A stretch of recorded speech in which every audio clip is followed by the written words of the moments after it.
Welcome back to Perks Recap. Back at it again with Al and Brandon. This is the podcast for the Super Bowl.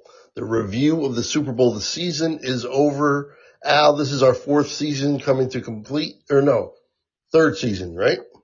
Yep, third full season, man. Third full season, yep. And then Brandon joined us about halfway through, or a little over halfway through, and just had an unbelievable record in the playoffs. Now move on to 12-1, Brandon, in the playoffs. Well done. Probably the best I've done. I'm glad I have something to on record of me actually making these picks. Yeah, nice. Yes. Yep. And the reason why you're 12-1 is because the Seahawks, as predicted, defeat the Patriots, and this game sucked. I didn't like it. Not one bit. I mean, it was boring as hell the first half, and then the second half, it was, I don't know. I just really, the 29-13 ends up being the final, but that does not tell the story of the game and how bad it was, especially in the first half. Yeah, I mean, I look at it a little differently because, I mean, I know what you're saying. Listen, it was not aesthetically pleasing, but there is always good to be found, and the good was this was one of the most dominating defensive performances in the history of the Super Bowl. And certainly that first half may have been the most dominant half in the history of any one unit in this game. Yeah, for sure. The defense came to play 100%. Patriots defense was actually pretty good as well, but the Seahawks defense definitely seemed like they had a game plan for everything the Patriots were trying to do. In the first half, it seemed like the Patriots were getting a little bit of momentum, maybe on those first couple drives, just like swinging the ball out. But then it seemed like the Seahawks immediately kind of took that away. And I think the biggest thing is that the Seahawks took away May's ability to scramble. It seemed like, he got a few off in the second half, but in the first half, it just seemed like none of those running lanes that he'd had previously were there. I totally agree. I'm surprised at the total yardage because, like I said, it's such a stinker the first half. Even the passing for both teams, both guys had like 50 yards passing in the first half. They ended up with over 300 yards each, total yards, 331 and 335. Yeah, and that was Seattle getting their offense going. They were doing well enough to get, what was it? Was it 9-0 at the half, or was it 12-0? It's funny. I asked that same question to my dad this morning. Yeah, I think it was 9-0. That's funny. Yeah, so they were getting enough yardage to get into field goal position. They just weren't finishing. The Patriots, almost their entire offense came in the fourth quarter when the game was over. Yeah, a lot of it. I know a lot of Drake. Yeah, a lot of garbage time. Because May's numbers they don't tell the story of the game. 2 touchdowns, 2 picks, but he threw for 295. Lost a fumble that was returned for a touchdown, too. Yeah, 3 turnovers. Most of the 295 came late. 6 sacks. Pressured a ton. That was almost an NFL record, by the way. There was the NFL, because I started looking at that when they got their 5th sack. And quick trivia question. You guys want to take a whack at naming as many as you can of the 4 teams that have the record at 7? I thought there was only one team that had the record at 7. Nope, 4 teams are tied.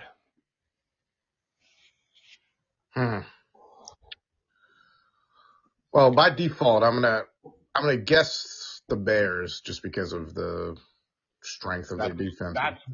That is absolutely correct, and that is the 85-86 Bears, however you want to look at it. That's what I figured. Just off the strength of their defense. There's another team that makes a lot of sense, and Ravens? the other 2 I never would have got. The Ravens? That's a great guess. No, that surprised me. I would have guessed them for sure. Tampa Bay? Nope, another great guess. Okay, let me give you a little hint here. One is from the 70s, one is from the teens, and one is from the 20s. All right, the Giants. No. All right, 70s would be the Steelers, I'm assuming. Bam. That's the other one I might have gotten if I hadn't guessed before I saw this. Yeah. Okay, so you're saying the teens. So, yep. Where are those?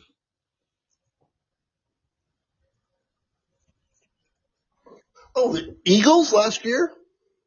Great guess. No, I was thinking maybe that, but no. One of the team from the teens came up in Craig's trivia trivia game last week. The other one I never would have got if you'd given me all 60 guesses. You know.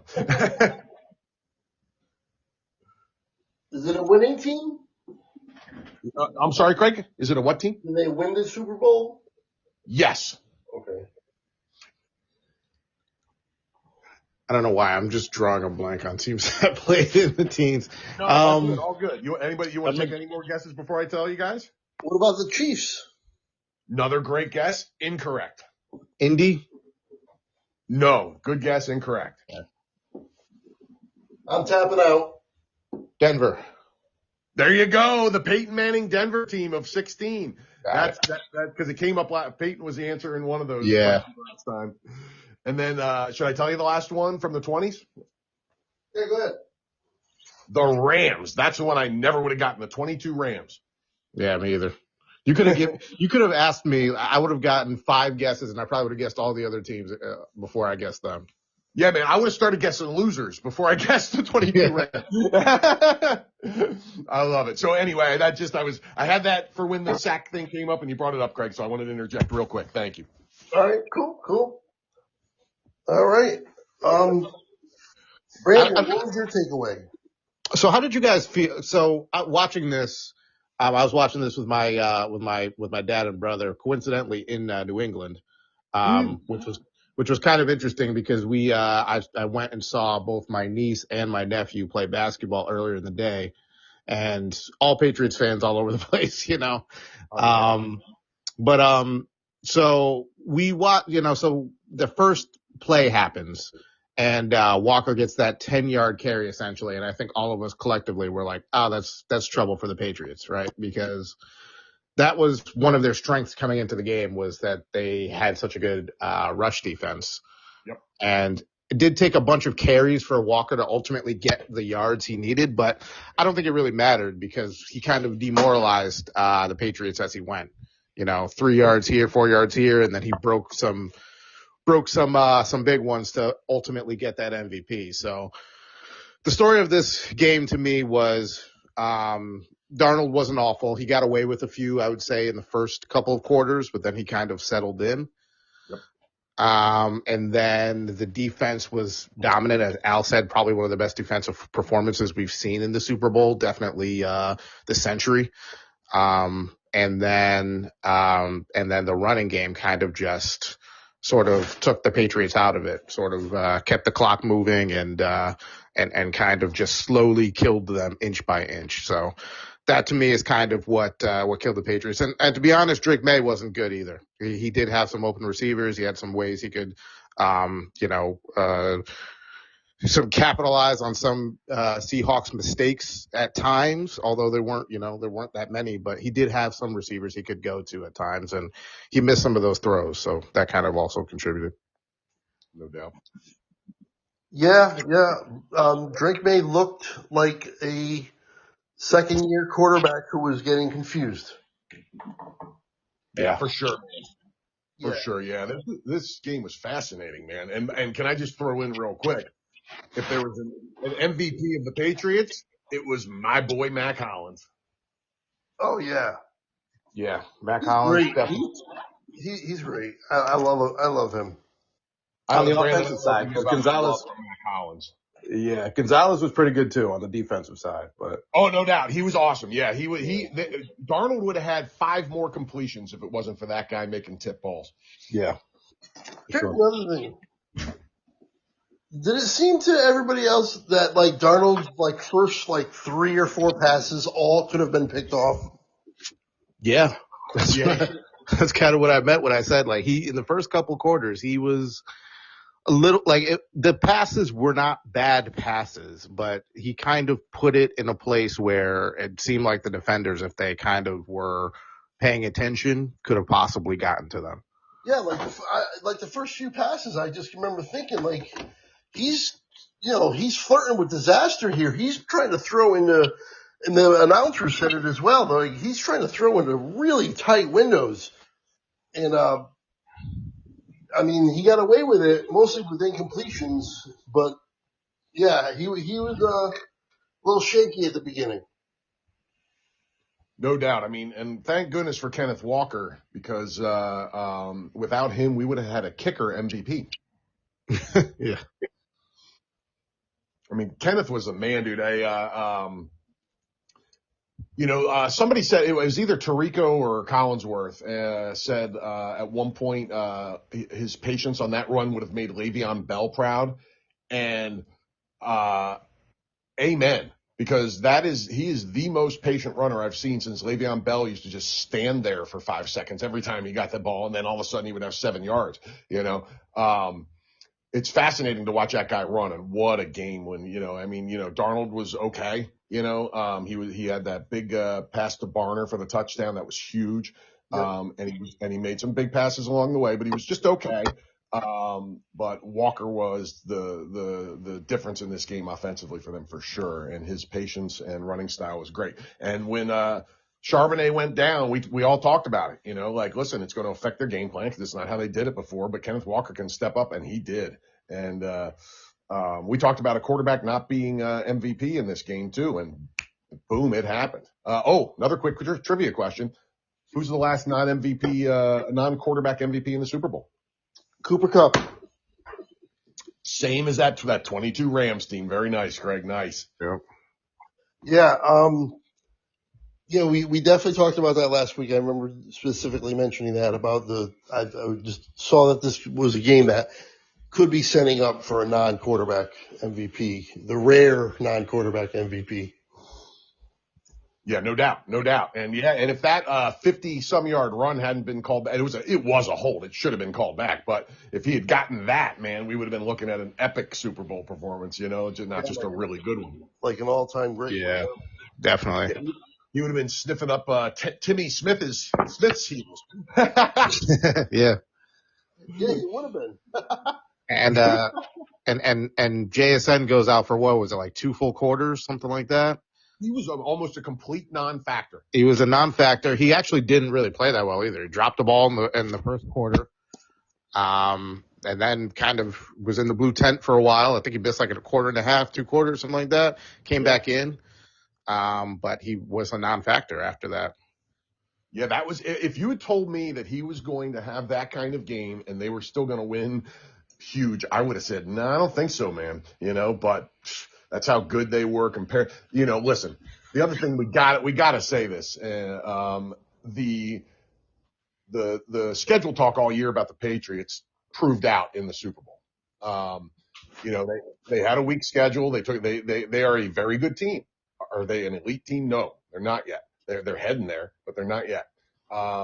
They backdoored their way into the Super Bowl playing against a team without their quarterback, and they got smoked by a team that was a lot better than them.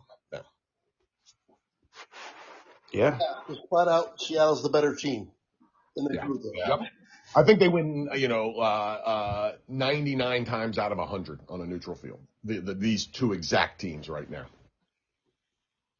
Well, we had kind of said it, Drake May, when it came to the top 5 to 10 defenses, didn't really play well this season against them. And that's not a huge slight on him because he's such a young player. He's still got time. Absolutely. But, he faced Houston, faced Denver. They won those games, but he wasn't really exceptional in any of them. So, to me, this kind of, as you said, Al, this kind of proved what we had kind of thought coming in, which was the Patriots, decent team, improving, very young. I think all their skill position guys are still very young, except for Diggs and all that. But they got a lot of guys who are going to come back. But at this point, they were fortunate to be in the position they were in, even though they were a very deserving playoff team and everything. But to get to the Super Bowl at this point, I think they were really a couple of years away from where they probably thought they were going to be. They kind of just lucked into this year a little bit. Yeah, and good for them for taking advantage of it, but absolutely agree. Yeah. Okay, just a little housekeeping here. We all got this one correct, so we were all right. We all picked Seattle, all four of us, and I guess I specifically even said that I was predicting a non-quarterback MVP. Yeah, absolutely. I have it written down under me, so I don't know. That was 2 weeks ago now. I don't remember. Well, we threw it out there. I mean, it wasn't like a locked in, like I'm definite about it. But I mean, we talked about it, and you mentioned specifically, by the way, because Brandon and I both mentioned JSN, and you mentioned the running back Walker. My brain work. Kenneth Walker. Thank you. So yeah, absolutely. I was thinking it kind of set up perfect for him as well because there was nobody on defense that did too much. Even though their defense was so great, you'd kind of want to give it to somebody, but there was no justification of taking, one over anybody else. So it kind of just opened it up, and you're not going to give it to a kicker, even though that would have been great. I would have loved to if they gave it to him. That would have been awesome. Oh man, if that game had ended 22-0 and Kenneth Walker only had 70 yards, maybe they go to like Byron Murphy is the other guy you could have made a case for because he had 2 sacks in that fumble recovery for a touchdown. Yep. So maybe it goes that way, but maybe it goes to the kicker who kicked 5 field goals. It's always hard for a defender, I feel like, because it's rare. It's usually more of a team effort, at least in the Super Bowl. We see. Yeah. It's got to be something like 4.5 sacks, or what I mean? Something really over the top. Yeah. I think Witherspoon had an argument because he had 2 sacks, right? And he had probably some tackles for loss or whatever. But as long as somebody on the offensive side, you have an ability to give it to them, you're probably usually going to go that direction unless there's really, like we said, really a case. The problem was there was no, like you had, it was Witherspoon only had 1, but then Byron Murphy and Derek Hall both had 2. So it wasn't like anybody stood head and shoulders above the rest. Yeah. Witherspoon played in the secondary on top of that. It's just like, I don't know what you do. So luckily, Walker made it easy. Cause I wrote him down as MVP and put away my notebook before that game was over and, never even worried about it until, I saw it confirmed later that night.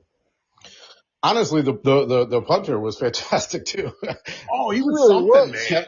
Kept doubting him right inside the 10. I mean, they had like 2 or 3 drives where they started on like the 1 or 2 yard line, the Patriots. He was something else, man. And I do not underrate that at all. I am a big fan. And he was doing the old coffin corner thing, which punters seem to have given up on a long time ago in a lot of the punters in the league. And they rely on guys to get down there and knock it down and stop it. But that guy was just placing ball. It was like, you couldn't have done much better if you just, threw it where you wanted it to go from the 10-yard line. Yeah. So it was really all 3 phases to me where the Seahawks were better and the superior team. Yeah. Just proved that they were clearly the best team. And, I'm very happy they won, by the way. I just, very happy to see New England lose a game. And, now that they've lost this one, they have the record for the most Super Bowl wins. And they also have the record for the most Super Bowl losses. Yeah, they're not tied for that anymore, right? They have 6 Super Bowl losses. Because they're 6-6. Yes, in the Super Bowl. And they're actually 4-6 if you take away the 2 they cheated in. Yes. But with all that being said, they are officially, with this Super Bowl, have officially been in a third of all Super Bowls. Insane. A third. That's crazy. I don't think that math adds up, Craig. Yeah, I was going to say, so there's 60 Super Bowls, right? We're on year 60. So, okay, so that would be 30. All right, so a hat? No. 33. Trying to think here. It says 30. That's like almost a bit. So they've been in 36 of them. That's crazy. I mean, that's crazy. They haven't been in 36 of them. They've been in 30. I thought you were saying 36%. It would be. I can't do the math. I think it's less than 20, but a little bit less than 20, if I'm not Oh, wait, mistaken. it's exactly 20% according to That's the. what it is. Is it That's 20? what it is. Okay. That's what it is. 20% of all Super Bowls. I'm sorry. Okay, still, But that's all good. Crazy. That's Still. that's approaching a quarter of all Super Bowls. That's in that range. Freaking crazy. Yeah. So anyway. And by the way, am I crazy about or not a single one before the year 2000, right? No, 85 they lost. Oh, they're the ones that lost to the Bears, Irving Fryer. That's right. Okay, so one in the last century and 11 since the year 2000. And that's crazy. So I just want to mention how crazy this is for the career of Sam Darnold. I think they said he was the first QB to win a Super Bowl after his 15, being on his 15. Yes, and also the first to win a Super Bowl after leading the league in turnovers. Which is insane. Like, I don't think any of us are going to call him like a top 5 quarterback or anything, but his ability just to sort of do exactly what they needed to do. Had that great year with the Vikings last year, but kind of, that last game was terrible. Really, the last couple games was terrible. So everyone kind of wrote him off. Seattle just gets him, and they're just like, you're going to be our quarterback. We're going to go forward with you. They went forward with him, and he was decent this season. He was exactly what they needed. So props to him, man. This is like, nobody can tell him anything at this point after him being the butt of jokes for many years. Okay, I'm going to apologize to you and the listeners. I screwed that thing all up. I found it again. They've been in a third of the last 30 Super Bowls. Oh, okay. Yeah, which is kind of what I was getting at with that after 2000 thing. That's just insane. I mean, that's crazy, the level of success they've had since the Brady Belichick era. Yeah, so since 95, 1/3 of all Super Bowls they've been in. Incredible. Yeah. Wow. Absolutely incredible. Yeah, and kudos to Darnold. I mean, that, he looked like his career was over pre-Vikings. And it still might, I mean, we still might not know any damn thing about Darnold other than the failures if J.J. McCarthy doesn't blow his ACL out in the preseason. Right? Yeah. So good for him for grabbing the opportunity and taking it. And he's got a loyal coach who thinks the world of him.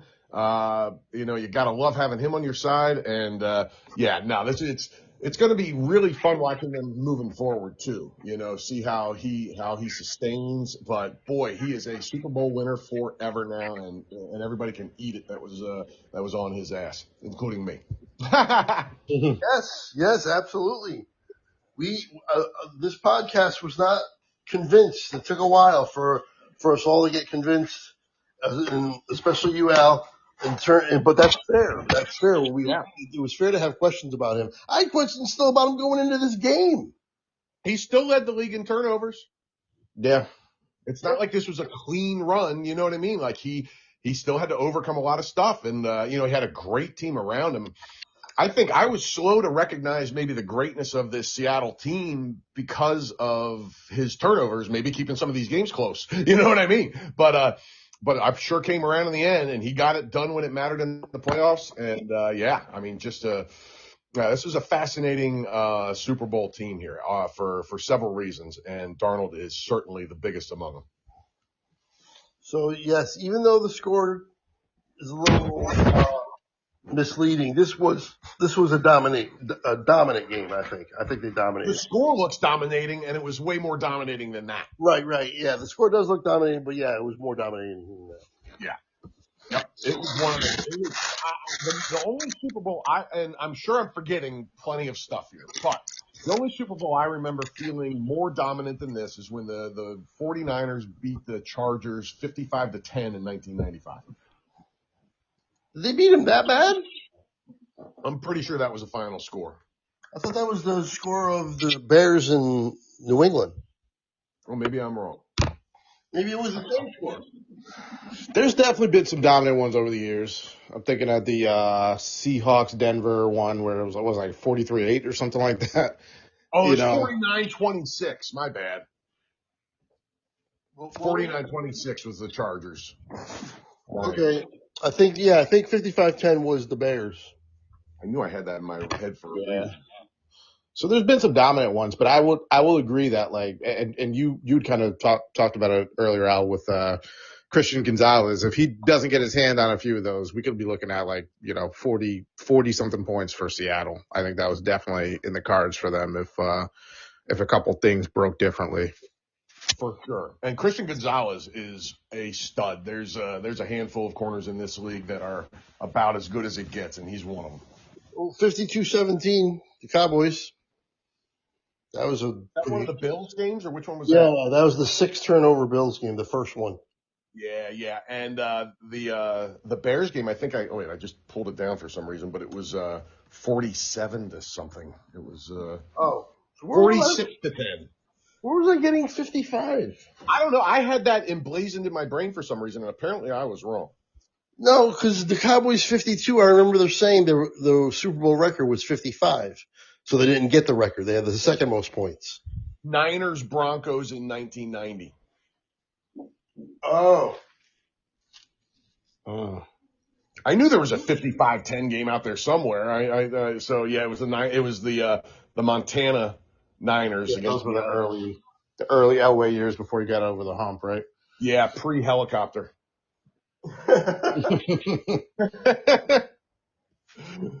Back when this is how funny storylines can be, and Sam Darnold is a perfect example of this too.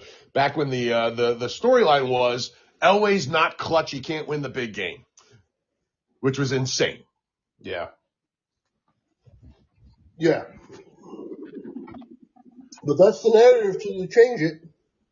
That's right. That's absolutely correct. And boy, did we get a narrative shift this year on Mr. Sam Darnold. Good for him. Yeah, I was happy to see that. Yeah, and now they get to deal with what my Eagles have dealt with a lot. Adios to their offensive coordinator, and Darnold's going to have to work with a new guy next year. Yep. Let's see how they deal, because it certainly has been an issue for the Eagles. Right. And many other teams over the years. Well, he won 14 games last year with Minnesota in a different OC. Oh, no doubt. So, but Jalen Hurts had won the Super Bowl the year before with a different OC. So it doesn't always work out. Right, but what I'm saying is he's already had the change in OCs and won 14 games and then won the Super Bowl. Jalen Hurts.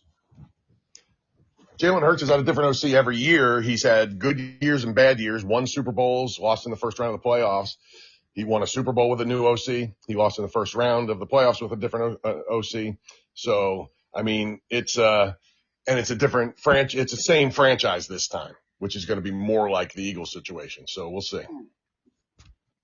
Well, for both of them, I could say this: it helps to have a dominant defense. Yep. Yeah, that's for sure. That's how he was in this position, having led the league in turnovers. Yep. All right. We mentioned this at the beginning or off air, but I think we're in a period now of kind of completely random Super Bowls. With the way the Chiefs have gone down in everybody's eyes and the year they're coming off of, and Mahomes' health now in question, there's no dominant teams anymore, and I think we're going to get a bunch of the next 3 or 4 Super Bowls are just going to be random. Because both of these teams the Seahawks were 1 in 60 for the percent chance to win the Super Bowl this year. 60 to 1. And the Patriots were 120 to 1 coming in. Yeah, nobody picked this. Nobody. Oh. So, I know it's really early, long-term Super Bowl prediction for next year. What do you think? Brandon, go ahead. Okay. All right. So let me see. I'm just thinking about this for a second, logically. This is a tough one, man. Yep. It's just there's so many teams who either have people coming back or they had guys that were injured, et cetera, et cetera. And then are they a team who you think could just make it in the playoffs, or you think they're a team who could actually be kind of dominant? One of the things I think that was kind of interesting about this year is some of the best teams kind of all came from the same divisions. So Yeah. are you going to say that they can't make it out of the division, or are you going to, Yep. I'm going to go with the Rams. Okay. Are we just picking a winner or the game? Well, yeah, AFC team as well, Brandon. Okay. All right. I'm going to say they were upset about how things happened this year. I'm going to say the Rams go over the Denver Broncos, who make it. Okay. I like it. You want me to go next, Craig? Sure. Okay. Well, funnily enough, and I wrote this down right after you said it, before we went on air, I also picked Denver to go to the bowl. And, but I'm going to pick, the Chicago Bears. I was thinking about the Bears. Love that. I figure, I don't know, I'm hoping, given our divisional rivalry that, Jaden Daniels doesn't make it to a Super Bowl ever, but, I think, next year, 2 of the top 3 picks in that draft will have been in the Super Bowl. Yeah, that'd be cool. I really like the growth I saw with the Bears this year, and I like their coach a lot, Ben Johnson, and I like the growth I saw from Caleb Williams. And if they can go from being a really good opportunistic D to an even better overall D, they have a lot of the tools to take that step forward next year. And I just like almost everything about Denver. Nix has to keep improving. They need better receivers. They need at least one A receiver on that team, other than Cortland Sutton, and then they can really make some headway, I think. I agree. I'm going with the Bills for another year, the second year in a row. I think they still have as good a shot as any, and I think the coach not being there is a good thing. I think he was kind of overrated and was not really that great of a coach, to be honest. So I think they'll be better off with the coach they had with was it Brady? Is who the guy's name, right? Yes. Yeah. Real quick interjection, Craig. We are the cool thing is about the Bills off season, we are definitely going to find out if he was overrated or not, because they didn't change a damn thing around him. Right. Yeah, I was really thinking about the coaches in the 5 seconds I had to make this decision. I just don't like what the Bills have done, coaching wise, and everything I kind of feel is coming out of that organization right now, no matter how great I think Josh Allen is. Yep. That's all fair. I just want him to get one. And I think next year's as good a year as any. Love it. And who they play? Well, now I wish I could have somebody different, but I have the Bears as well. No kidding. Okay. Yeah. I thought I'd be alone on that one. That's cool. No, I think the Bears, like you said, they just looked so good this year. They made such strides, and you just want to see the natural progression of the team move forward. And if it does, I think that puts them over the top of everybody else. Right on. You got to think Seattle's going to go down a little bit with the coaching changes. Plus, everybody will be gunning for them.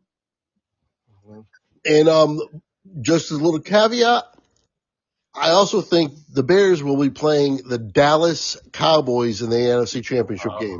Of course you do. No, you can ask Al. Do I ever pick Dallas to go far in the playoffs? He is generally not a homer at all. I never picked Dallas to go to the championship game. I think they're going to do it next year. So I'm going to say that the Lions rebound and win that division next year. I don't feel confident because I think all of those teams are good basically in the division. But I'm going to say they get back on the snide and win that. I'm curious about that team because I still can't figure out what happened to them this year. Yeah, me either. That's why I'm picking them because it was just so bizarre. I just don't. I don't they think looked so good in some of the games they won. They looked so good, and then they just looked awful in some of the games. So and Dan Campbell, who is my favorite character in the game right now, is a maniac when it comes to these fourth downs, and he cost his team some games with that stuff this year. So I'm really curious to see how they adapt moving forward, if at all. Maybe he just keeps sticking to his guns and they just improve. I'm certainly going to pick them to go to the playoffs next year. I think they're too good of a team. So yeah, no, I'm fascinated by this whole thing. Yeah, and I love it. The Cowboys is a fascinating pick. I don't really see it, but I'm not gonna be like, you're crazy. You know what I mean? Well, they're getting Pickens back on a franchise tag, which is why I think that the offense could stay the same. Well, I wanted to ask you about that, Craig. What do you think about getting one of the biggest head cases in the league on a contract he does not want? I can't complain though because he was so good.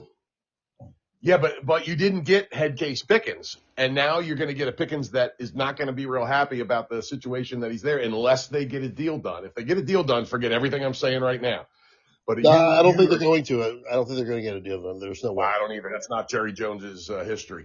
But they are taking a massive gamble on a guy who was a problem for 3 years in Pittsburgh and then was awesome last year and not a problem at all as far as I could see. Right. That is a massive gamble putting a player like that on a franchise tag. Yes, I agree. But you keep keeping the offense together, which was top 2 or 3 in the league in terms of scoring, and then just literally going, defense heavy in the draft. And I also have heard they have enough room to sign one pretty big, a pretty good defensive player as well, and go all defense in the draft and fix the defense to a degree. Then that's why I think they could get to the championship game. Yeah, if all that falls into place, they're going to be a tough team. So I get where you're coming from. Yep. So obviously we're probably going to be way. I love it, man. I love that you're throwing that out there now. I do. I mean, because listen, that offense was insane. So if they can keep that together, even if Pickens is more of a threat this year and he's not as happy, then, you got CeeDee Lamb on the other side and he's going to go, all right, that's fine. Then he goes for 1,800 yards and 150 catches. Yeah. And if you have a George Pickens who only has 700 yards next year on your team, it's going to get ugly. Yeah. I agree. I love it, man. That's fascinating, man. I thought I saw that was one of the things I was going to bring up when we get to the news and notes. And, I was fascinated by that move. And the Eagle fan, I kind of liked it, honestly. Well, we'll find out which one of us is right. Yeah, it's going to be fun. Because the Cowboys fan, I'd liked it too. Yeah, it's going to be really interesting, because we've seen how many, think about Trey Hendrickson the last, 3 years in Cincinnati. As they've franchised him, it turns into a big deal. There's these franchise tag things tend to get ugly, and Pickens has a long history of being a malcontent. So this is good. I'm keeping an eye on that for sure. I love it. All right. And by the way, Brandon, just so you know, I think the Giants are going to win. They're going to be around 500 next year. Yeah, I do as well. Maybe that's me being a little, just thinking on the bright side of things, but I don't think that's even bright side, because bright side is like wild card. Yeah, I think this team is better than their record was this year. It's just the coaching was terrible. To lose that many big leads, in the fourth quarter. Yep. If they just win those games, and they had the hardest schedule in the league, then they would be right outside the wild card, basically. They'd have 4 or 5 more wins than they did this year. So, to me, I just feel like with a competent head coach and some more pieces and an easier schedule, I feel like they'll be. Some health for some key players. Yeah, and that's one of the things that I've already liked about what Harbaugh's done is he's getting rid of some of these old timers who've been there for 20 years, just kind of taking up space, like, strength conditioning coaches and all this stuff where, we're constantly one of the most injured teams in the league. Yep. And making no changes at all. So I do think there'll be some improvement next year. I think, I wouldn't put it out that we'd compete for a wild card. I think that, that might be a little bit ambitious, but I definitely think at least our season won't be over by Halloween. I'll put it like that. No, you're going to be playing meaningful games in December. Yeah. For the first time in 15 years or 10 years anyway. Yeah. I'm thinking like 8 wins. Yep. 8, 9, and then, in the wild card hunt, you'll be in the graphic, the in the hunt graphic. Yeah. The graphic where they keep teams in way too long. It's like week 16 and they still have the Saints as like in the hunt. You'll be in the hunt graphic for most of the season, I think. Nice. Okay. I can deal with that after what I've been through the last several years. I think the NFC East predictions next year are going to be the most widely varied that they've been in quite some time. I think everybody's going to pick the Commanders to finish last, and then there's going to be a different order among the other three a lot. I think so. But if the Commanders are healthy, Yeah, and then that'll be the year that the Commanders come back and win the division. But yeah. Al, what do you think of what we just said about the Giants? Well, the Giants have such a big variable there. I do not, as we said last week, I won't dwell on it too much, but I do not like their offensive coordinator hire even a little bit. And the big issue with that is Harbaugh was never a coach of anything other than special teams. He was never a coordinator. So it's not like he can step in and do the play calling if this guy fails. So the offense is in the hands of Matt Nagy. And to me, that's not a great thing. The other big variable is several of their key players have already proven to be seriously injury prone early in their careers. Scadaboo already reminds me of Mark Bavaro. In how hard he plays, and that's great, and he's going to be a fan favorite when he's on the field. But I'm thinking the over-under for him is about 8 games a year. I hope I'm wrong because I don't want anybody to get injured. I can't stand it. Malik Neighbors has spent almost every week on the injury report since he's been in the NFL, and those are your big three.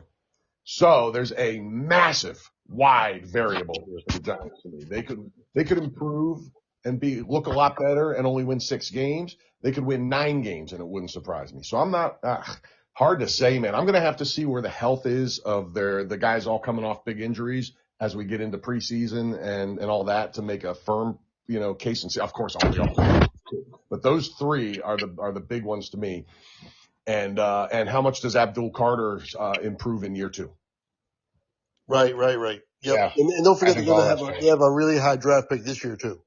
Absolutely. Yeah. Now, and it's it'll be very interesting to see what they do with that pick. I can't wait to see what they do with that pick. Well, speaking of that, we also talked about way too early draft predictions. Yes. So I pulled up a mock draft, and I thought I'd get your reactions to it if that's cool. For our teams. Yeah, go ahead. Yeah, sounds good. Okay.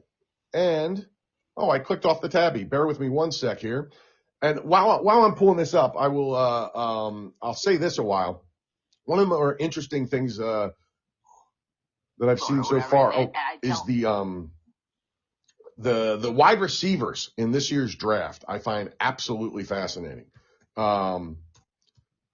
There are the big 3 that seem to have separated themselves early. We'll see what happens because everything's going to change after the combine, and we find out if Tate from Ohio State is really 6'4 1/4 or 6'2. Like all these different things happen. But I'm going to pull up one from CBS Sports and just get into who they have. Our team's taken with the Giants number 5. Then the Cowboys have 2 different picks. I think, what is it, like 11 and 20, Craig? I think it's 12 and I think it's 20. Hang on, let me see. Yeah, it's 12 and 20. Okay, cool. And then the Eagles have, I believe it's 23. So we'll start with Brandon and the Giants. They have the Giants taking Sonny Styles, the linebacker from Ohio State, at number 5. What would you think of that if that's what happened? So the Giants need help in their secondary in general. Corners aren't that good. The safeties are okay, and the linebackers are not that great. Bobbio has had a regression this year after being pretty good the year previous, and Micah McFadden is decent, but he always gets hurt. So, do not hate admittedly, I'm not a huge college football fan in general. I do watch some of the bigger games and know some of the names, but I'm not like Al. I'm not like you, where it has 6 rounds of guys and predicting and everything. Right on. So I do not know as well, but I will say I did watch Sonny Styles a little bit. I'm trying to remember which. My brain is escaping me on what important games Ohio State just played, but I did watch him a bit in college. I do think he's decent, shifty, but I don't think we kind of need more of a run stuffer, I believe, in our linebacker as opposed to a coverage guy, although we need both. It seems, you correct me if I'm wrong, Al. It seems like he's more of a coverage guy. Yeah, it seems like a really high pick for the type of player he is. I know he's a great player, and I think he's going to be a very good NFL player, but a top 10 pick for a guy who's not known as a sack guy or a particularly, good, it's an odd guy to be in the top 10 for me. Most guys like that, no matter how good they are, don't sneak into the top 10. Yeah, he kind of, unfortunately reminds me, based on the description, of like an Isaiah Simmons, who Giants fans really wanted, and then we ended up getting him later in his career, and he was like okay as like a very occasional player, but was never reached the potential of what people thought he was going to be. Yeah.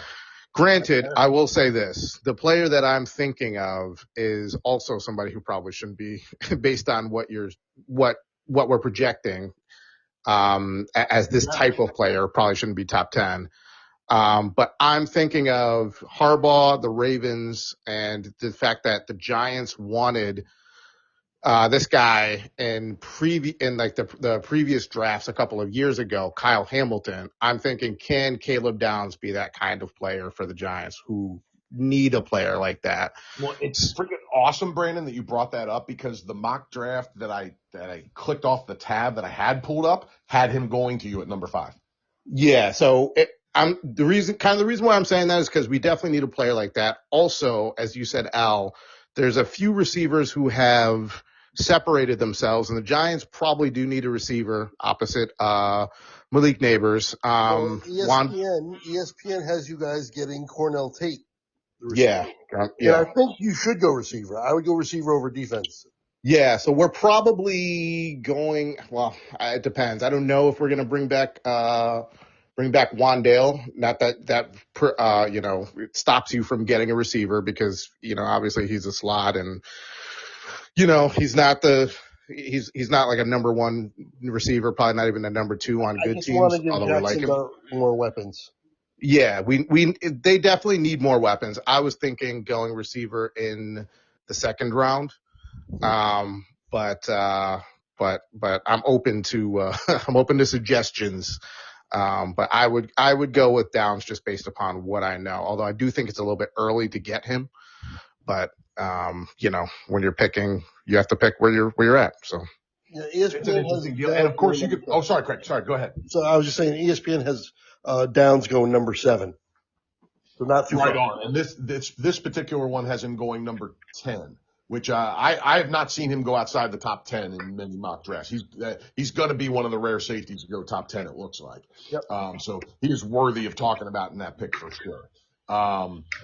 And just to add to the wide receiver thing, because a lot of people might not know the 3 that I'm referring to. Cornell Tate, that Craig already mentioned, is one of the guys. He's an absolute stud. Another one is Jordan Tyson from Arizona State. Now, not a lot of people get to see Arizona State play because they're certainly not a powerhouse. This guy's a monster. Look up the highlights on Jordan Tyson, and you will fall in love right away. My favorite of the 3, and he's probably going to go third among them because he's only 5'11", But my favorite guy is Mekhi Lemon from USC. I don't know if either of you guys got to see this guy play, but the other two guys are awesome specimens. They're both at least 6'2". We'll see for real when they do the real measurements at the combine. But they are somewhat projections in the NFL because both of them, had good careers. But for instance, Carnell Tate, who everybody's going gaga over, and they should be, he's a beast. But he had 51 catches for 875 yards and 9 touchdowns. It's not exactly overwhelming. And he played for Ohio freaking State, so it's not like he wasn't playing with good players. Jordan Tyson, 61 catches for 711 yards and 9 touchdowns. Both solid, but, you're making a bit of a projection into the NFL based on their performance in college. Mekhi Lemon last year, 79 catches for 1,156 yards and 13 touchdowns. And you watch this guy, he is shifty, he is smooth. He reminds me a little bit of a combination between JSN and Chris Olave. What about like a Steve Smith from Carolina back in the day? That's great. He's not that short, but that is great too. Absolutely. All excellent to have. I'll take it. I'll take any of them. If he's like a Voltron of those guys, then he's going to be awesome. Yep. Sweet. All right. So, Craig, let's look at your first Cowboy pick then. Okay. So this one has cornerback from Tennessee, Jermond McCoy. Yes. Similar to the Giants, I definitely think the Cowboys need secondary help. We need more safety than corner, but I will take it. And, we got to go defense regardless, I think, throughout no matter who it is, what position it is. I think the Cowboys got to go defense on these 2 picks and probably in the second round as well, and then sign somebody, and then maybe the defense has a shot to improve. But I like it. I like getting another corner. We got one last year. And to be honest, Revel, the guy that we had last year, once he joined the team, he was probably our best corner.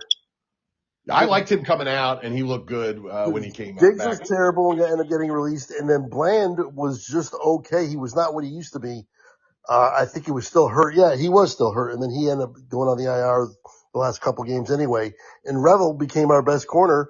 So we get another one like that, and we just ride with Revel and McCoy the rest of the way. Those are as our main guys. Both of them young, and if they're both good, then we can ride them for a while. And I'm with you.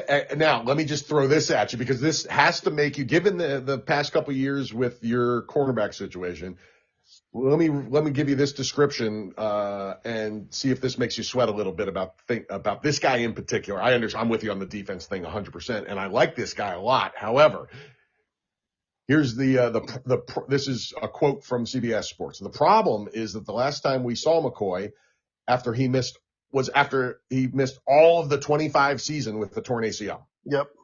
You want another guy. This is like every guy on the Cowboys secondary has to, have significant knee issues in their career apparently.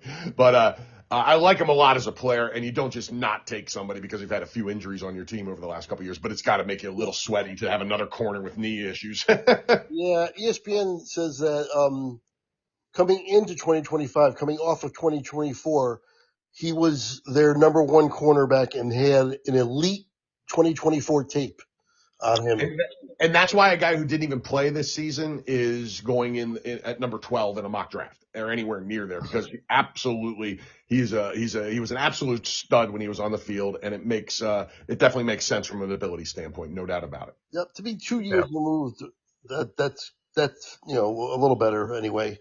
I completely agree because he should certainly be all ready to rumble by now. So we'll see. Yeah. But I thought that was an interesting one. Sonny Styles, by the way, funnily enough, the ESPN has Sonny Styles going to Dallas at 12. That he makes more sense in that range to me, given the type of player he is. I think he'll end up going 10 to 20, personally. But I would be disappointed if I was a Giant fan and they took him at 5 only because of the type of player he is. I think he can be a good player in the NFL. I mean, the upside for guys like that are guys like Bobby Wagner. You know what I mean? Yeah. You get a Bobby Wagner at 5 and he plays for you for, 100 years like Bobby Wagner's been in the NFL, at a high level. Then you're going to be just fine with it. But, he doesn't have any of those special things that people look for in top 5, 10 picks. So, Al, I see basically I'm looking at the mock draft right now as well. I see McCoy as pick number 12 and then Mansour Delane as pick 11. What do you think? They're both corners. What do you think is the difference kind of between the two of them? And also for Dallas, I guess.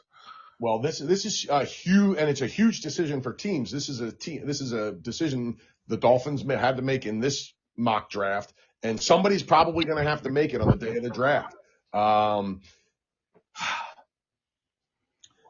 McCoy looked like one of the best corner prospects I've ever seen when he was healthy. Mansour looked really, really good. So I would lean towards McCoy personally. Although, yeah. I think the upside is immense, and so is Delane's, but just not quite as high to me. Based on how good McCoy looked when he was healthy. So I would be, if I was the Cowboys and I wanted a cornerback, I would be happy to get McCoy after Delane was already taken, because he's the guy I would want. I think he would be a top 10 pick if he had played last year. Got it. Yep.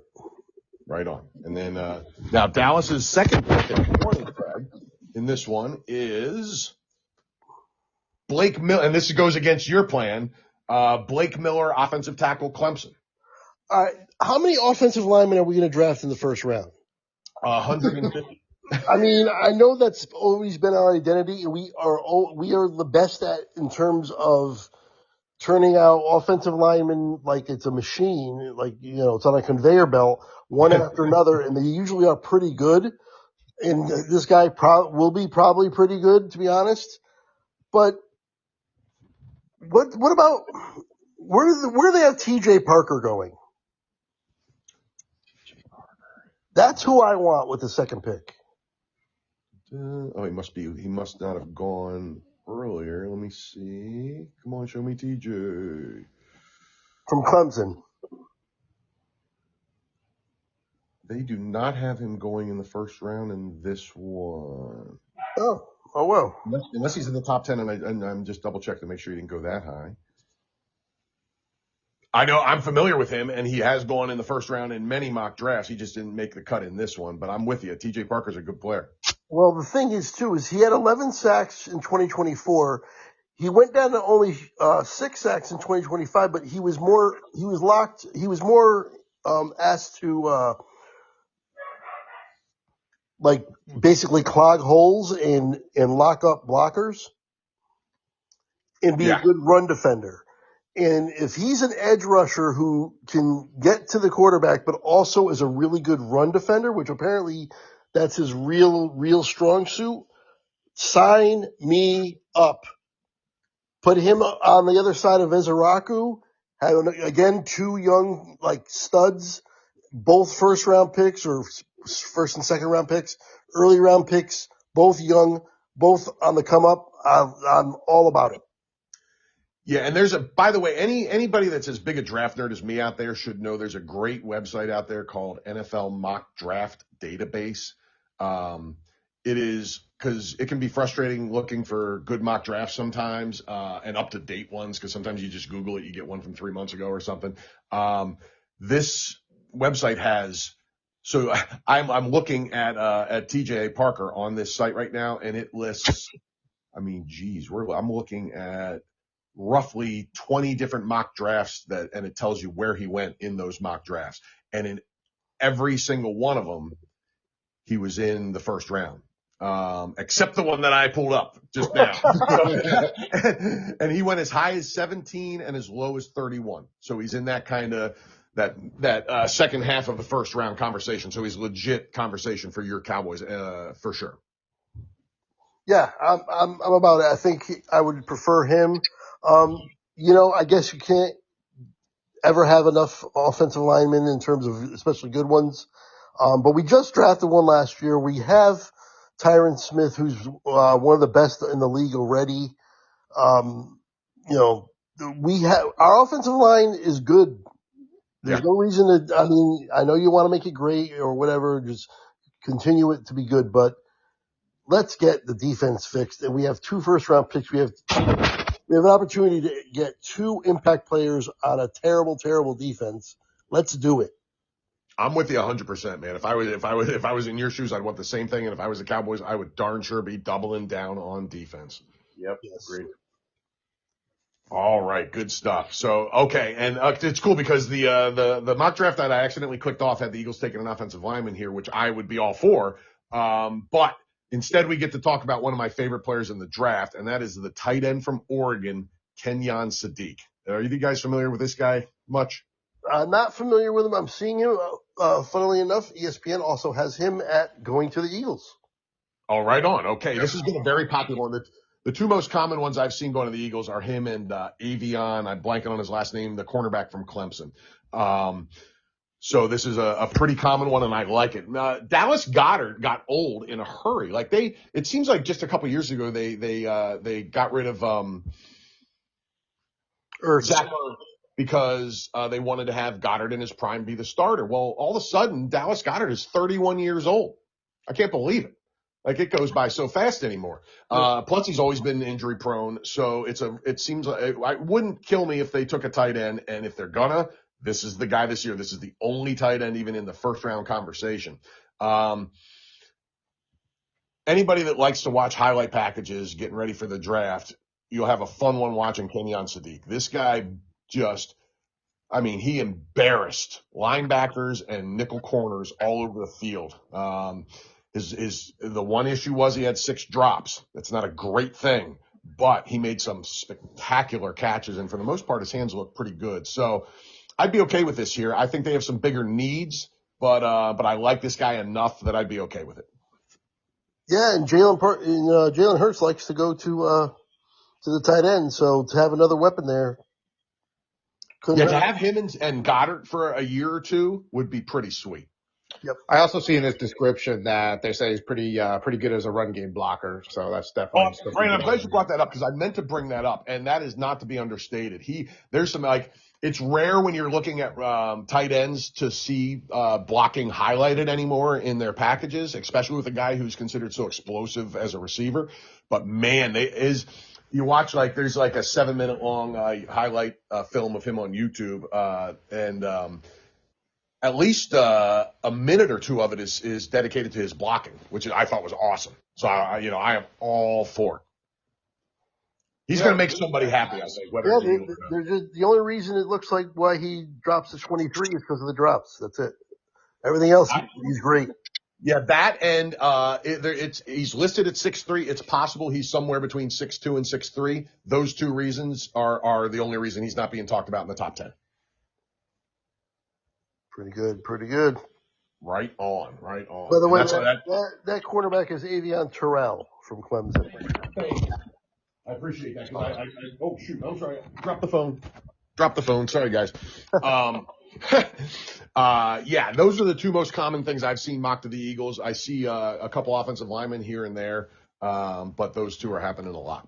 Yeah, on ESPN, they have the Clemson corners going back to back, or Clemson players going back to back. They have Dallas with TJ Parker, and then the next one is Terrell. Oh yeah, and that could very well happen. They're both being talked about in that same ballpark for sure. Yeah, going to the Steelers. Okay. Very cool. Throwing out there too that I wouldn't mind an offensive lineman for the Giants. I mean, their offensive line was improved this year, but I don't think that was something that really was much other than just, them playing a little bit better, but the personnel still isn't the greatest. Runyon has a cap hit and he's pretty much average at best anyway. So if they were to get a inside lineman, I don't really think you do that with the number 5 pick, but if they were to get an inside lineman or something, Andrew Thomas is also always hurt, even though I'd consider him to be, probably in the top 5 tackle. But excellent player, just not, he's not available. Yeah. He's getting older, so we probably need to replace him at some point, or at least start thinking about it. Who's the other tackle? Illuminor, and he might be gone too, although I think they're going to try to bring him back. And he's okay. He's decent. Fano? That's what I was going to say, Craig. Keep going. Yeah, he's a tackle for Utah, and he's a top 10 pick. And they have him number 6 going right after the Giants.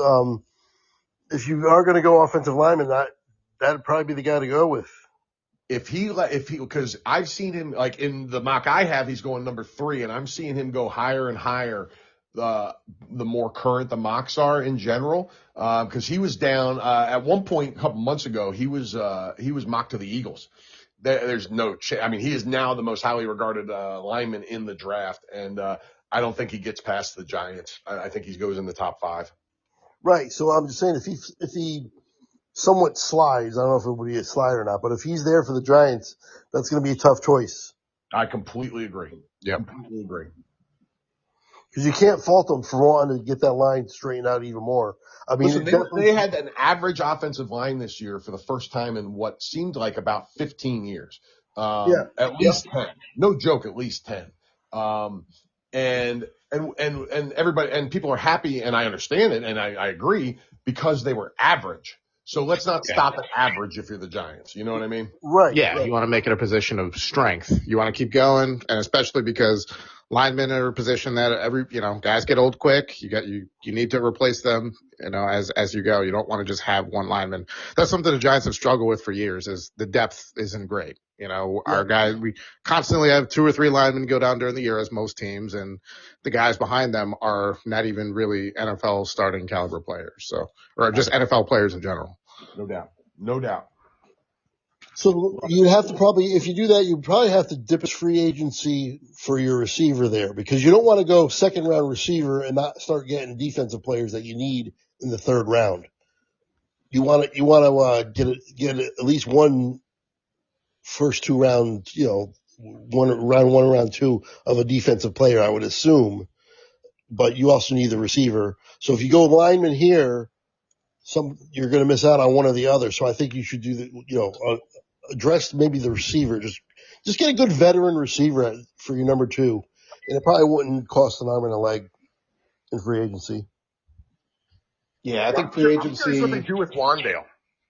Yeah, me too. I think they'll try to bring him back, but it depends on how much ultimately he's going to get, and I think he's going to get paid pretty decently. He had a 1,000-yard season, even though the Giants weren't the greatest. So I think somebody's going to pay him a decent chunk of change. He's probably going to make a little bit north of what some of the other guys, or in that Shakir range, or some of those guys, like maybe a little bit more than some of those guys. So I think he's going to get paid. So whether Giants want to do it or not, I don't know. Yeah, I'm with you. That's going to be really interesting. Yeah, absolutely. And they don't have a whole lot. They have a great number 1 when he's not hurt, and Wandale, and not a whole lot behind him at all. So it's very important. It's going to be real important now they address that position, no doubt. I mean, there's some decent players that are going to be free agents that you could bring in to help the receiver room. Romeo Doubs, Mike Evans is a free agent. That's interesting. Yes, I don't see him leaving Tampa, but if he does, he's going to be huge on the free agent market. Yeah, for sure. Alec Pierce for the Colts. Yeah. He'd be a nice fit. I think he'd be a good fit. He's not going to overshadow Neighbors or anything, but he's a solid NFL receiver. And then you can, and then sign back, Wandale as he could. And that's a really good 3, I think. 3 guys. Good weapons. Yeah, it'll be enough for where you're trying to go this year, essentially. I don't think that they probably know that they don't have Super Bowl aspirations this year, so, just keep building. Yeah, and then have a good draft and maybe get that lineman and maybe get the address all the defense the rest of the draft after round 1. I mean, that would not be that. I'm sure you guys would be happy with that. No doubt. That seems like a reasonable game plan for where they're at. No doubt. Yep. All right. Well, cool. Well, good stuff, guys. And I got a couple more news and notes if you want that stuff. Sure. Oh, and I just left my notebook in the other room as I was wandering around. Give me 1 sec. And I can start with this without even having my notes. The NFL, I typed this under the last episode to correct what I had read on the NFL Network at the end of our last episode. They were incorrect. Jeff Stoutland is not staying with the Eagles, the offensive line coach that we talked about that I was very sad about last week. He is gone. I don't know what he's going to do, but he is not going to be with the Eagles. And there's even more to it than I realized.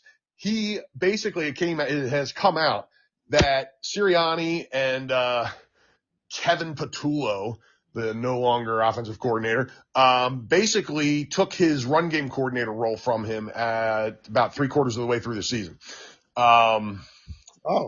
So he was greatly disrespected, and decided to leave because of it. And I can't say I blame him, and it's a shame because he has been there since 13. And now I will say they hired Chris Cooper from Minnesota, who's been their O-line coach for the last 3 or 4 years. The little I know about him, I like, but listen, he's not a legend like Jeff Stoutland. You know what I mean? So, I think they got a decent hire in return, but it's not Jeff Stoutland.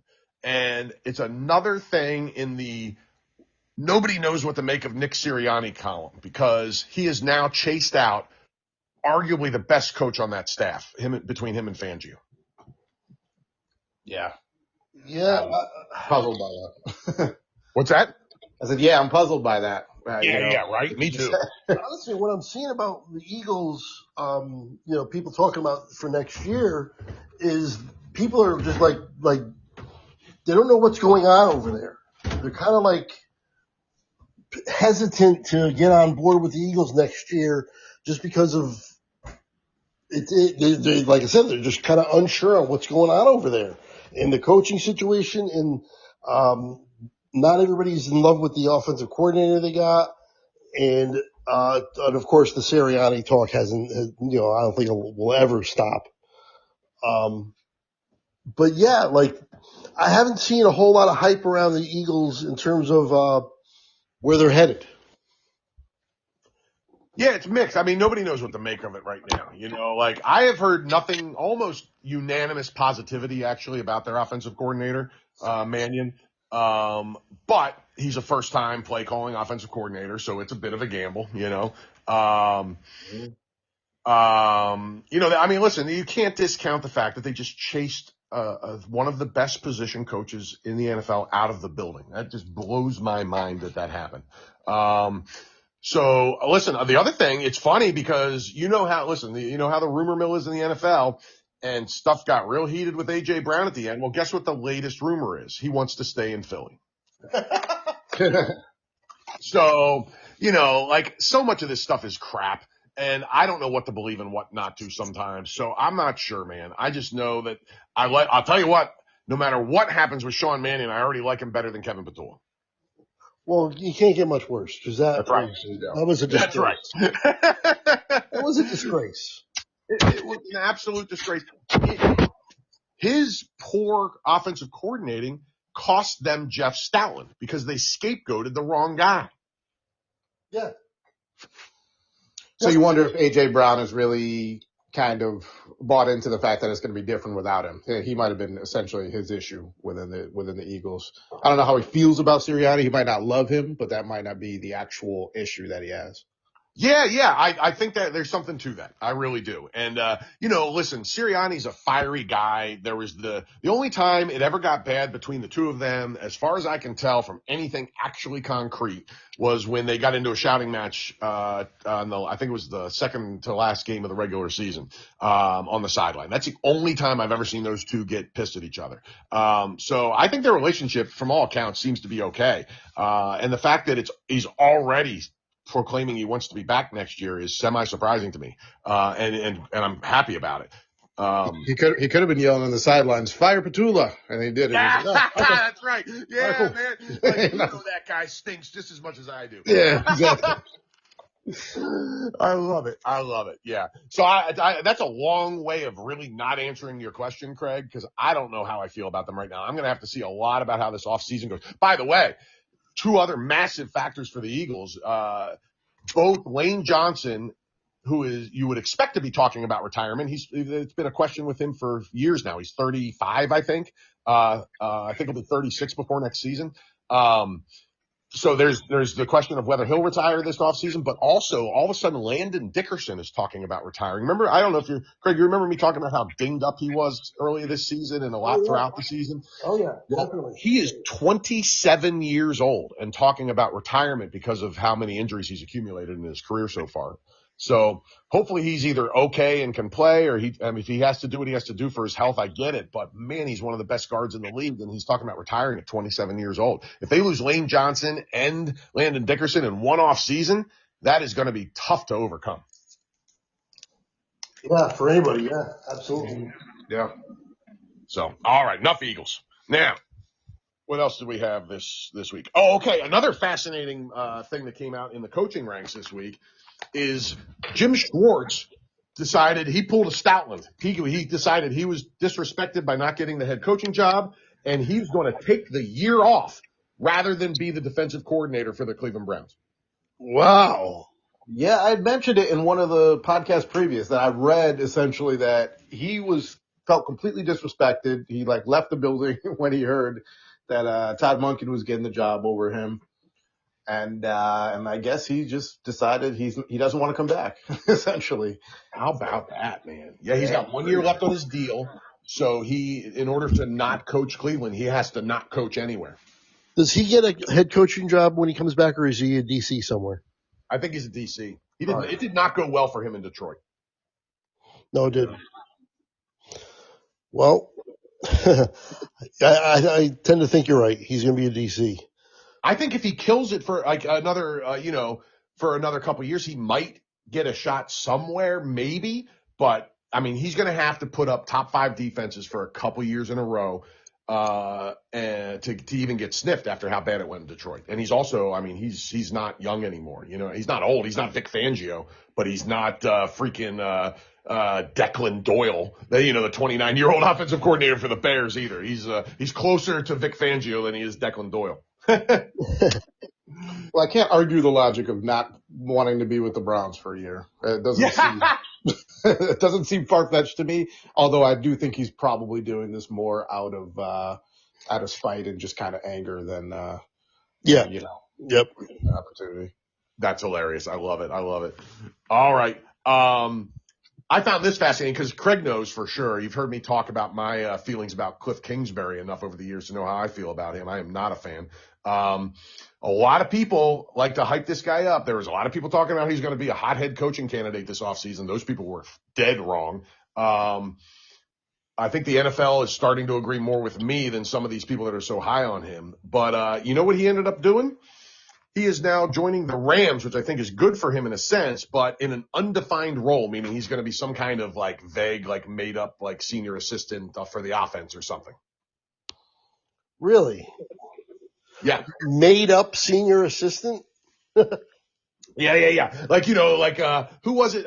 There was a guy, one of the guys that got hired as a coordinator last week. I'll find his name if I can real quick. I'm blanking. Was a senior, an offensive senior assistant the year prior. I think it was Nathaniel Hackett. No, it wasn't Nathaniel. I forgive me. I can't remember who it was, but yeah, there's a lot of 10 years ago, I never even heard of an offensive or offensive run game or pass game coordinator. You know what I mean? Yeah, that's true. That's true. Now that's a big deal. Now all of a sudden I see these senior and junior assistant things, and it's all kinds of crazy. I don't know what to make of it, but it's certainly not what Kingsbury was hoping for when he walked from the Commanders. Yeah, if that, he should have. I mean, at this point, probably should have stayed. I mean, if that's where. And I'm not sure if he had a choice in that or not. I'm not clear on that, honestly. Right. But I mean, geez, that's. I'm with you though. If he had the choice, he definitely should have, because he's not going to be a coordinator this year, and he didn't even get interviewed for the Jets. I know, which is weird. Crazy, right? They interviewed, it seemed like everybody. Right. Yeah. Not Cliff Kingsbury. So it seems like the NFL's thinking is coming around to mine on this guy. I'm curious to see. It can't hurt him to go spend some time with Sean McVay. So maybe he'll come out of this, as a hot offensive coordinator candidate again a year from now, because there are people in the league that like him, and I'm sure he'll reemerge in some capacity. Right. And plus he's got on, you got on tape what he did with James Daniels the first year. Absolutely. That cannot be denied. No doubt.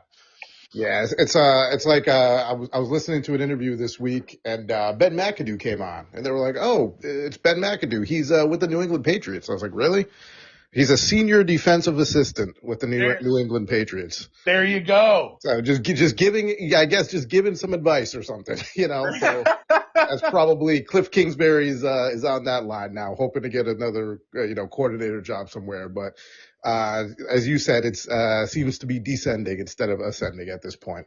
Yeah, he's moved into a role where he now has to raise his hand to speak. Yeah. There's a New York host on the radio here that calls him Macadoofus. And I love it. 100%. That's awesome. Yeah. Macadoofus. I love it. All right. Just a couple other little things real quick. Came out, not that this is a shocking, but with his contract, I wasn't sure what they were going to do. The Falcons are going to cut Kirk Cousins. Yes, and he's going to go to the Jets. That's my prediction. Oh, I love it. Yeah, that's the most Jets move ever. Oh, that's freaking perfect. Yes. Wow. You've got to think what the most Jets move would be. Yeah, get the guy 5 years past his prime at this point, probably. And Kirk Cousins checks all the boxes for a Jets move.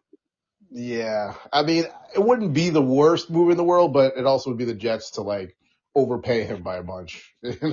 Yeah, and sign him for 3 years. Exactly. Yes. Yeah. Yes.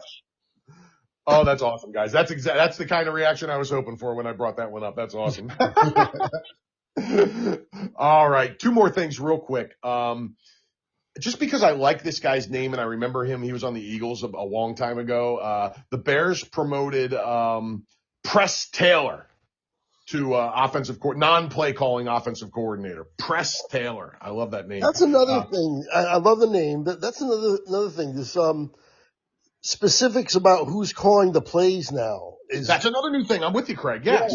Yeah. Definitely. Non-play calling offensive coordinator. Well, what the hell is that? Yeah, that's a dude that just says yes to everything Andy Reid says, or in this case, Ben Johnson. It's weird. Every coordinator that's ever coached for Andy Reid has been a non-play calling coordinator. I think there was maybe one or two exceptions on the Eagles. But you just didn't hear the term then. Exactly. Yeah. That's the thing. It's like I remember when there was a big deal about Eric Bieniemy and why he wasn't a head coaching candidate, and he ended up switching over to the Commanders, and I couldn't figure out why. This is when the first really dawned on me what it was, and they still weren't using that term even 4 years ago or so when that happened. But it's become in vogue since, and it makes a lot of sense because I couldn't figure out for the life of me why Eric Bieniemy wouldn't be a hot head coaching candidate leading those incredible Chiefs offenses when they were banging. You know what I mean? Yep. And it's because he wasn't calling the plays. It was Andy Reid. So it was more understandable once I understood that. And by the way, after 3 or 4 years out of there, guess who's back as the non-playing calling offensive coordinator in Kansas City? Eric Bieniemy. Yep. Fascinating.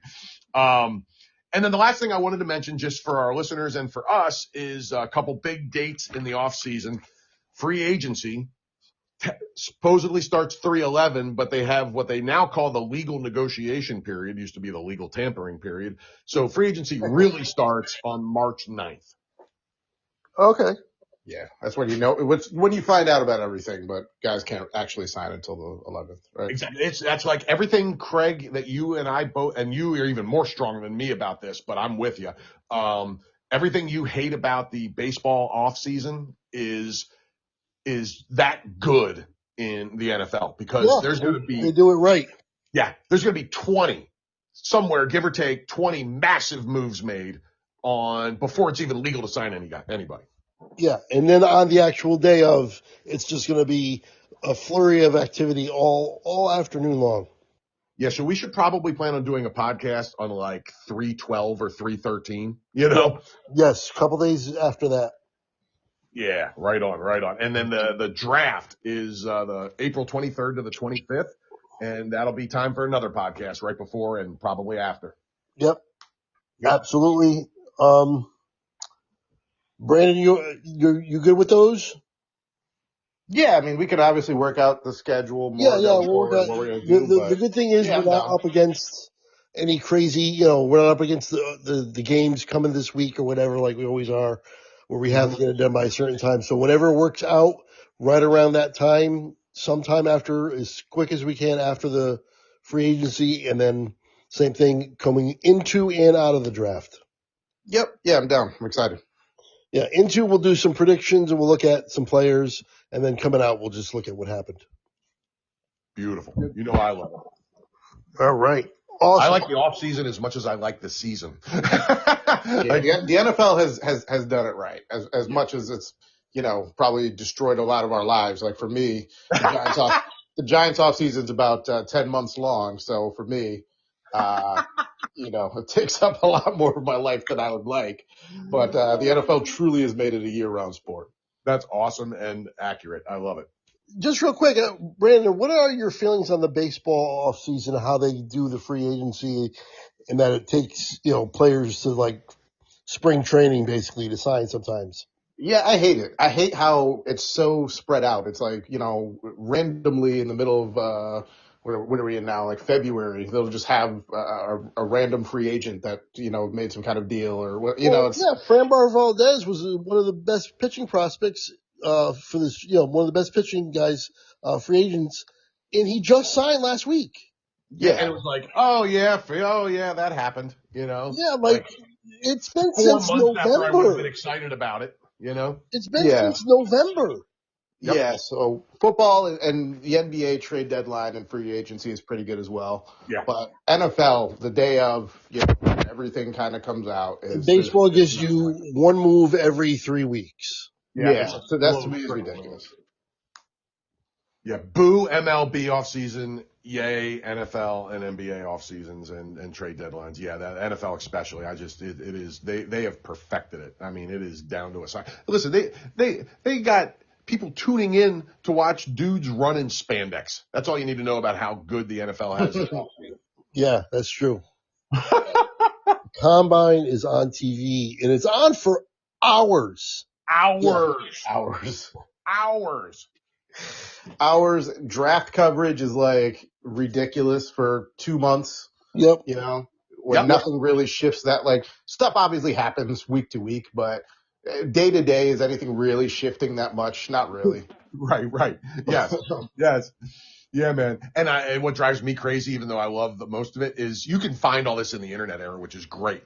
But what drives me crazy is if you just lock in on ESPN and NFL Network, they're going to talk about the same 7 prospects over and over and over for the next 3 months. You know what I mean? Like, It's like, all right, dude, can we talk about a couple offensive linemen? Do we just have to talk about the 3 best receivers and the quarterbacks that are going to go in the first round and that running back, Jordan Love from Notre Dame, already who they're going to spend their time talking about before it happens. In a 12-minute piece on, Mendoza in interviewing his family members. That's right. Yes. Yeah. There'll be about how he, baked a pie for an old age home. Narrated by Tom Rinaldi. Yes. Oh, that's great. He does all those. Tom Rinaldi, man. Oh, that's awesome. I love it, Craig. That's great. Good one.